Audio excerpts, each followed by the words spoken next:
Welcome back, hunters. Like always, I will go over the new best endgame builds for Insect Glaive in Tidal Update 3.5. With Arc Tempered Neudra, the meta slightly changed for the Insect Glaive. I'll cover weapons, RNG Talismans, Kinsects, and 3 different sets for you to try out. When trying out these sets, let me know what you think in the comments below. Alright, let's start with the weapons. The best way to maximize your damage is still the same Artian Glaives. Artian Glaives are still on top, with some exceptions depending on your hunt. Craft your Artian weapon with the element the monster is weak to, and ideally you have one for every element. When you're crafting, go for 3 attack parts that match that element. Then, for reinforcement, which hasn't really changed since game coming out, but aim for 3 or 4 attack boost and 1 or 2 sharpness boost. That is the standard setup for the best DPS. It doesn't really matter if you don't have the best roll, it's only a slight DPS decrease. So don't try to roll it 100 times to get the best one, but try to aim for one that is close to it. I only have one optimal DPS one. Now if you're just hunting casually and want to have some fun, my go-to pick for the Artian Glaive will be Paralysis. Those paralysis windows make those fights easier and way more entertaining and just really fun for casual play. But what about crafted weapons? Now, if you are craving for something different than an Artian weapon, the Blazing Katir from Soshia is still a solid choice. Right? It just underperforms a little bit if you're looking at an Artian Glaive. For monsters that are weak against Thunder, the Fractal Bolt Lagia is a great choice. Stack Thunder resistance for maximum damage, except for Savage Omega. The Fractal Bolt Lagia needs you to stack Thunder resistance, which isn't really ideal for the Omega fight. The Bolt Lagia loses value there. Instead, if you're going towards Savage Omega or normal Omega, just go for Thunder Artian instead, which performs way better in that fight. The new Omega weapon can work well in multiplayer and is currently the best craftable fire weapon. But outside of group hunts, Artian still wins overall for DPS and versatility. So that's the weapons out of the way. Let's quickly dive into weapon decorations. In all builds I'm showing in this video, I'm using the follow decorations: Critical Jewel 3 and 2 and the Flight Expert Jewel.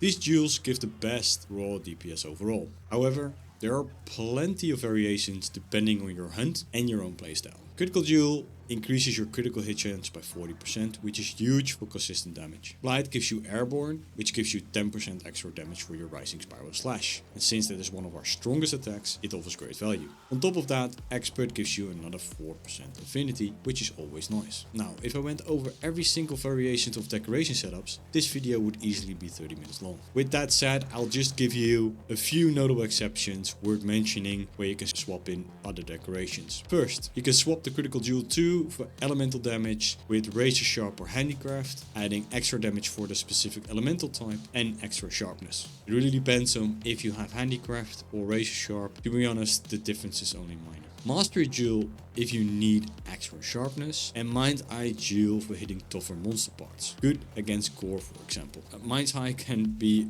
a video on its own, but don't overlook it for especially certain hunts. And finally, swapping Flight Expert for Flight Handicraft if you're in need for a little bit more sharpness. Let's go into the Kinsects. Here I'll give you an overview on the best choices for DPS and versatility. Blunt Kinsects are preferred over Sever types since they can deal KO damage. That means extra openings for extra damage. Sever Kinsects do have a slightly higher attack multiplier though, so if you don't care about knockouts, they are still a solid pick. But I'll focus on Blunt Kinsects in this video, as it is the current meta. Kinsects with Harvest extracts stay extremely popular as it allows the hunters to grab all extracts with one well-timed charged Kinsect shot. Your best Kinsects for this are the Arc Maiden and the Foe Beetle, where Arc Maiden gives you better charging times and the Foe Beetle if you want damage. These Kinsects I recommend when you're new to the Insect Glaive. Getting those 3 extracts is just really helps you out when you're learning the weapon. Now if you want to change it up a little bit, you have the Whisper Vesp or the Carnage Beetle, which have been getting a little bit more attention as they trade off the triple gathering bonus for stronger stats overall. Whisper Vesp is my personal favorite as it goes the highest speed, which helps a ton with the occasionally janky Kinsect AI, but it also is just so fast, so if you have fast moving monsters, it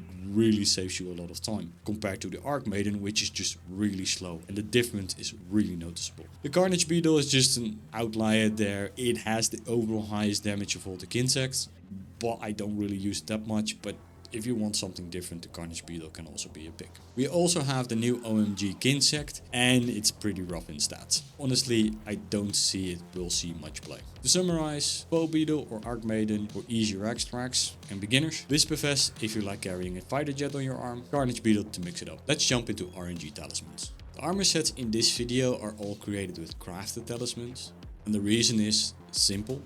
I wanted to create builds that everybody can make without relying on RNG.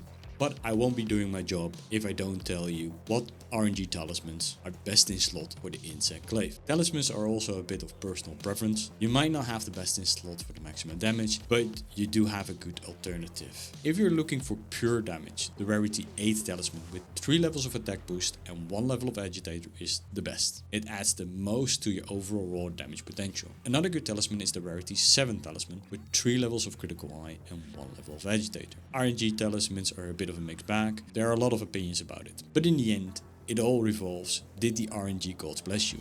If you got a pretty good talisman, then just adjust your builds I'm showing next to fit that in. If not, just use the crafted ones till you get lucky. One thing I have to say is, don't underestimate the RNG slots with a lot of 1 slots on that, as it gives you a lot of versatility, especially if you're not that good with Insect Glaive. Remember, Insect Glaive doesn't have a guard, it only has offsets, and if you're not really good in offsets, you can get hit a lot. So stacking a lot of resistances is never a bad thing. With that out of the way, let's get into the armor sets. Before I start, in the background you see in gameplay me using each set I'm talking about. This should give you a little bit of a feel how they perform in a real hunt, and in the end I also break down all armor pieces, decorations and skills for each setup. Stick around till the end for the full breakdown of the skills, decorations and armor pieces, or just use the timestamps. Alright, let's get into it. So the first armor set is a full latent power build. It starts with the Numinous Crown B, the Udra Myodrill Y, the Ray Sandbraces Y, the Ray Sandcoil Y, the Numinous Greaves B, and the Power Charm level 3, and the Mantle is the Cryptic Mantle if you're going for most DPS. If we're looking at the decorations, we have 1 Chain Jewel for that burst, 1 Mighty Jewel, Maximum Might level 3, 4 Challenger Jewels, and 2 sets of earplugs. This build gives you a lot of damage and also makes you resistant to basically all roars. It focuses DPS over anything else. One drawback of this build is that you don't really have any 1 slots for resistances. While it is, on paper, the best DPS build out there, I do not find it's the best build due to missing those extra slots for resistances. For speedrunners, this might be fine, but if you're not experienced with the Insect Glaive, you still can get hit really hard, and if you don't really have any defenses, you can cart quite quickly. Right? It's not all about damage output, it's also with surviving the fight. And Insect Glaive, especially this is true, do not having any defensive options other than dodge or doing an offset. And while offsets have been easier with changes in Title Update 2, they're still not that easy to pull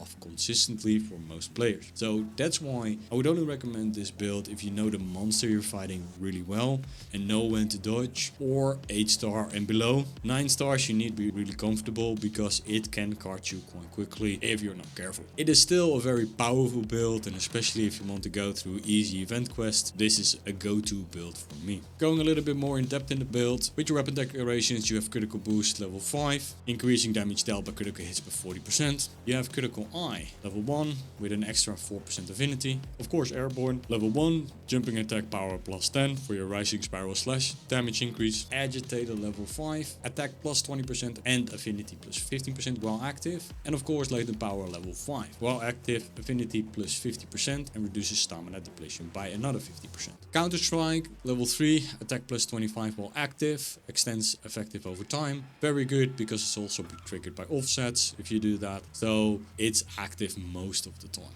Of course, maximum might, affinity plus 30% while active, while your stamina is full. Recovery speed level 2, triples the speed at which you heal recoverable damage. It helps a little bit with not having any low slots in there, but I find it's not enough to really save you. But it's not bad to have either. Evade extender level 2. I think that Evade extender is really good in Insect Glaive builds, just to get out of harm's way when you need it. Earplugs level 2. And when you have all 3 extracts, it's basically level 3, so you're basically resistant to roars. Earplug level 2 is just making your life a lot easier. Burst, of course, on the first hit gain a small temporary attack and element boost, replacing by a larger boost after the 5th hit. It needs to be in any Insect Glaive build. If you don't have burst in your build, you're basically gimping yourself on DPS, so just put it in always. Elemental absorption, it helps a little bit with resistances. With this you get Ray Down Voltage, you have the extended latent power time, which is always good, especially when you have latent power level 5, so it's always good. And we have Sosia's Pulse, which also have a little bit more for recovery. You still have recovery potential. If you play it really safe, this build is quite good. Lord Soul, Guts Tenacity, I think that's a must on most of the builds, especially on the 9-star monsters, because you want to survive that hit and get an extra boost in defenses and resistance after that. It's just your get out of jail free card, a must on every build at this point. Giving you the full overview of all the skills, so critical boost level 5, critical eye level 1, airborne level 1, agitator level 5, latent power level 5, counter strike level 3, maximum mind level 3, recovery speed level 2, evade extender level 2, air plug level 2, burst level 1, elemental absorption level 1, and then adding to that the set bonuses, Ray Down Voltage, Sosia Pulse, and Lord Soul for that Guts Tenacity. Like I said with the RNG Talismans, if you have a good talisman, this build can even be that much better if you have a good talisman, but I'm just going here with the Power Charm level 3 for that latent power level 5. Well, this is the overall build. Highest damage there is possible currently within the current meta. Let's go into set number 2. So set number 2 goes with the Ray Sandhound Y, Udra Mirmel Y, Ray Sandbrise Y, Lagiagros Coil B, Lagiagros Greaves B, Challenge Charm level 2, and the Corrupted Mantle. For decorations we go for the Chain Jewel, of course, for that burst, Tenderizer for weakness exploit, 3 times Challenger for that agitator, 1 level of ear plugs, and then we have 1 level of counter for counter strike. 3. Then we still have 2 low slots which you can slot in whatever you need. Especially with new Udra, you can do your Adapt Jewels if you want to, or you can do your, if you do with Duna, you can do Mirrorwalker for instance, or you can do some Fire Rest in there. So this build is more to my liking because you already have those 2 low slots, which really gives you a little bit more versatility and more survivability, especially at these 9-star hunts. Going quickly through the skills, critical boost, increase your damage dealt by 40%. We have critical eye for that 4% affinity. We have airborne for jumping attack power plus 10%. We've got weakness exploit level 5. Attacks that hit weak points have 30% increased affinity with extra 20% on wounds. We have agitator level 5, attack plus 20 and affinity plus 15 while active. We have counter strike level 3, attack plus 25 while active and extends the effective time. We got maximum might level 2 instead of 3, affinity plus 20% while active. We got evade extender level 2, extends the evasion distance. A latent power level 1 while active, affinity plus 10% that reduces stamina depletion by 30%. Of course, burst on first hit, get a small temporary attack and elemental boost and replaced by a larger boost after the 5th hit. And we got stamina surge, stamina recovery speed plus 10%. Earplugs level 1 reduces the effect of the monster roars. And we have Ray Down Voltage, moderately extends the activation time of the latent power. Added with Leviathan's Fury, temporarily increases affinity and can deal up extra thunder damage upon build-up. And we have Lord Soul for that Guts Tenacity, giving us an overall skill of critical boost 5, critical eye level 1, airborne level 1, weakness exploit level 5, agitator level 5, counter strike level 3, maximum mind level 2, evade extender level 2, latent power level 1, burst level 1, stamina surge level 1, earplugs level 1, and Ray Down Voltage, Leviathan's Fury, and the Lord Soul. This build doesn't rely on latent power that much, has more on weakness exploit and agitator. It is a really fun build to run, it does a lot of damage, has a lot of more versatility, and that really helps this build shine in my opinion. So with that out of the way, let's go into my favorite and the last build.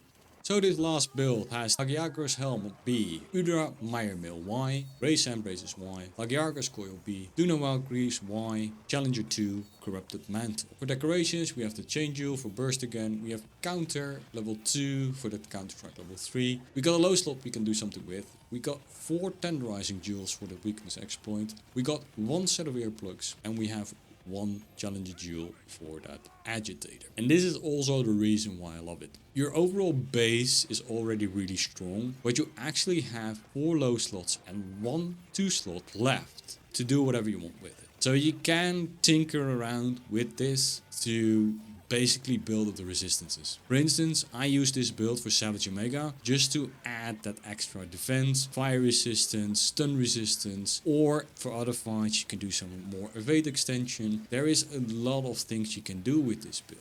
It really depends on what kind of RNG charm you have.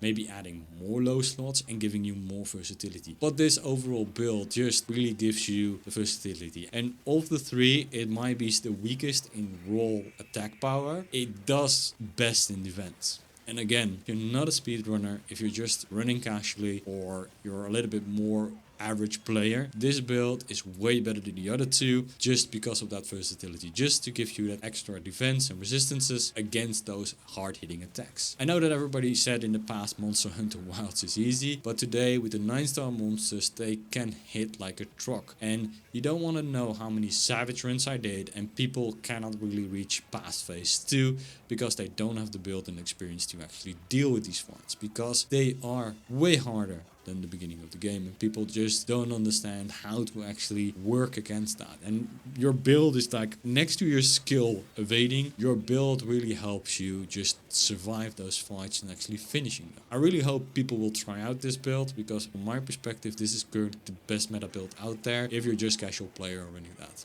Not for a speedrunner, because there was other builds for that, but this build for me is always my go-to if I do the harder fights. Think of Seregios, think of Savage Omega, think of Lagiacrus, where you need those resistances. It's just better. Even if you're going against an Arc-Tempered Uduna or just a normal Uduna level 9, where you can basically switch to the Fractal Bolt Lagia, you can just add those stun resistances really easy without decreasing your damage. So again, this might not be the biggest damage, but it's the best overall opinion. So going quickly to the skills, you have critical boost, increased damage dealt by 40%. You got critical eye with the another 4% to affinity. You got airborne for the 10% jumping attack power. You got weakness exploit level 5. Hitting weak points increase your affinity by 30% with 20% extra on wounds. Agitator level 4, attack plus 16 and affinity plus 10 while active. With Counter-Strike level 3, 25 attack while active extends the effective time. Maximum might, affinity plus 30% while active, while your stamina is full. Quick sheet, which is really good in especially the harder fights where you need to really sheet really quickly and run away. You got evade extender level 2, extends the evasion distance, always good for the Insect Glaive, no matter what anybody says. Burst level 1, earplugs level 1, and with full extract you have level 2, so you're resistant to almost all roars, which is very nice. So if I'm correct, you don't need earplugs for Savage Omega, so you can actually have an extra level 2 slot to do whatever you want. For the set bonuses that matter, we have Intense Fury, temporarily increases affinity and can deal up extra thunder damage upon build-up. We have Guts Tenacity again. Even if you get unlucky and you get killed, you have Guts Tenacity to save your hide. Overall skills, you get critical boost level 5, critical eye level 1, airborne level 1, weakness exploit level 5, agitator level 4, counter-strike level 3, maximum might level 3, quick sheet level 3, evade extender level 2, Burst level 1, Earplugs level 1, Leviathan's Fury due to Lagiacrus parts, and you have Guts Tenacity. And that's it. Those are my sets, my builds for the Insect Glaive, especially after 80 new Udra came out. These are the builds that help you overcome these challenges and basically have a fun time with the Insect Glaive. The Insect Glaive still stays one of the harder weapons to master, especially due to your being so fragile and you don't have a lot of defensive options. But it's a really fun weapon to play. And when you actually get good with it, it feels like a dance, and if you really nail a fight, it's really satisfying. So I hope you try out these builds. And that's it. I hope you enjoyed the builds and give them a try yourself. Drop a comment down below and let me know how they work out for you. And if you liked the video, don't forget to hit that like button and subscribe. It really helps this channel out. A big shout out to my friend Slice for helping me power through these hunts so quickly. I couldn't do it as fast without him. And that's it. As always, stay sharp and happy hunting.